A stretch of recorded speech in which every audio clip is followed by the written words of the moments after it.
Once upon a time, Venezuela was a shining star in Latin America, blessed with vast oil reserves and a charismatic leader, Hugo Chavez. Venezuela seemed poised for greatness. Chavez won elections and introduced a socialist agenda that aimed to reduce poverty and increase social justice. However, not everyone was happy with Chavez's policies. The United States, for one, saw Chavez as a threat to their interest in the region.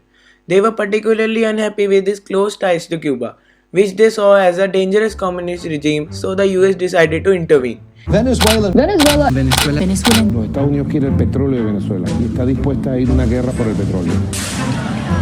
Those against Maduro clashed violently with the military. At first, the US tried to topple Chavez through covert means. They funded opposition groups and tried to stir up dissent within Venezuela. But Chavez was a savvy politician and he managed to weather the storm. He even gained popularity by standing up to the US and denouncing the interference in his country's affairs.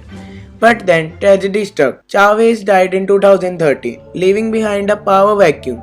His chosen successor, Nicolas Maduro, was elected president, but he lacked Chavez's charisma and political acumen.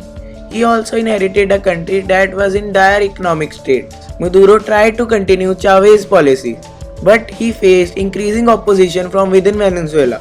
The country's economy was in tailspin, with hyperinflation and shortages of basic goods like food and medicine. People were angry and frustrated, and they blamed Maduro for their troubles. After Maduro was elected, over 3 million Venezuelans have fled the country.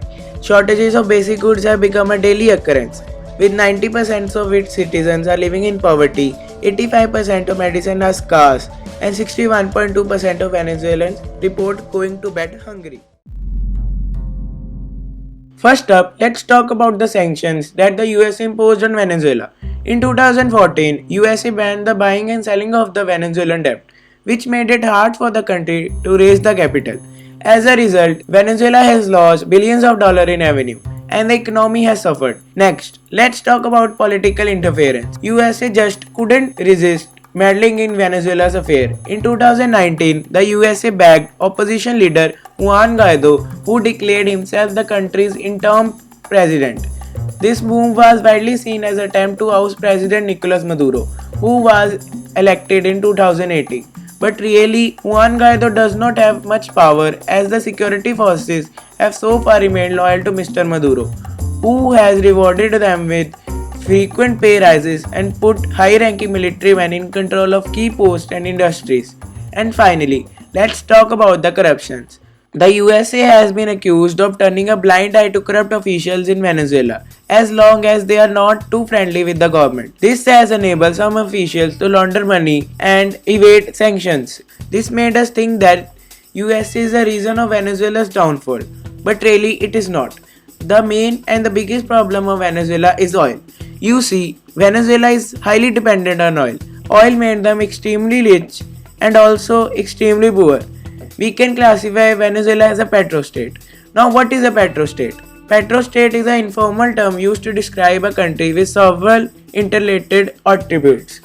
Government income is deeply reliant on the export of oil and natural gas, as in the case of Saudi Arabia and Russia.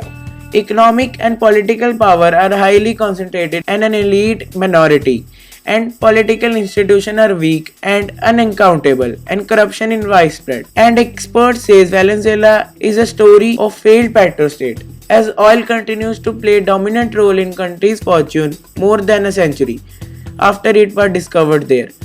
Oil prices plunged from more than $100 per barrel in 2014 to under $30 per barrel in early 2016, sucking Venezuela into an economic and political spiral. Conditions have only worse since then. Now the inflation rates are touching 18,000%. 1 USD is equal to 2.5 million Venezuelan bolivars. Corruption, poverty is at its peak. According to business news website Bloomberg, things as simple as a cup of coffee is around 7.8 billion bolivars. Discovering a resource after developing strong democratic institutions can help a country avoid the resource curse. Countries should use oil earning responsibly to finance public goods and long-term growth, and transparency crucial in doing so. Sovereign wealth funds like those established by Norway and Saudi Arabia can help manage a country's resource wealth. The global shift to renewable energy may force petrostates to diversify their economies. And last, economic diversification like UAE and now Qatar. Thank you for watching this video. If you like this video, you will like this video also and subscribe.